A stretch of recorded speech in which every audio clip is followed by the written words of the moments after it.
ایک بات تو آپ سے یہ عرض کروں بڑی عاجزانہ، فصیح الدین سہلورتی میرے ساتھ بیٹھے ہیں. جی جی امجد نے کل ہمارے پاس اسٹوڈیو میں آنا نہیں تھا، یہ پلانڈ نہیں تھا، لیکن فصیح بھائی نے جب نعت شروع کی، وہ ایسا اللہ کا عاشق رسول کا شدائی تھا، وہ سارے دنیا کے کام چھوڑ کے یہاں آ گیا اور یہاں اس نے نعت پڑھی، اس نے بھی حصہ ڈالا. میں ایک حادثے اور ایک واقعہ، ایک معجزے کا ذکر کروں آپ سے.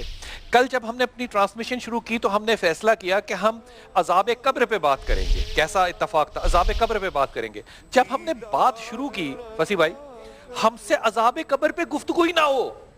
ہم بار بار کوشش کریں ہم سے گفتگو ہی نہ ہو. ہم جب بات کریں وہ اللہ کی رحمت اور سبز گنبد کی طرف بات چلی جائے، اور جب بات چلی جائے سارے رونے لگ جائیں.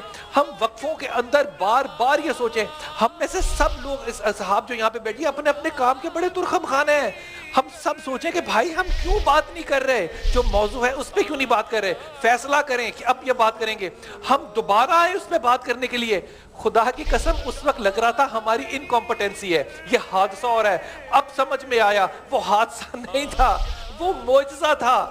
اللہ کے نبی کی محبت میں اس نے رخصت ہونا تھا، اور اس کی کوئی وجہ نہیں ہو سکتی کہ تمام اتنے سمجھدار لوگ بیٹھے اپنی عقل اور دانش کے باوجود وہ موضوع پہ گفتگو نہیں کر پا رہے جو ہم نے کرنی ہے. اور بات جو ہے وہ ابتدا بھی ہوئی عشق رسول سے اور انتہا بھی ہوئی عشق رسول پہ. میں امجد صابری کو یقین کیجئے کہ اپنے دل کی عطر گہرائیوں سے دعا دیتا ہوں کہ اس کا اس ملک میں کوئی دشمن نہیں ہے. اگر کوئی یہ کہتا ہے کہ کوئی دشمن نہیں ہے اس کا، سب اس سے محبت کرنے والی ہے.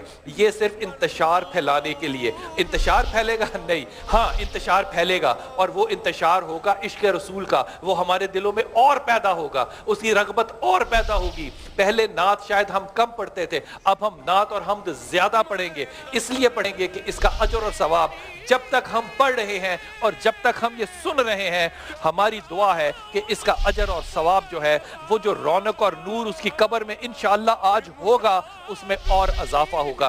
ہمیں کوئی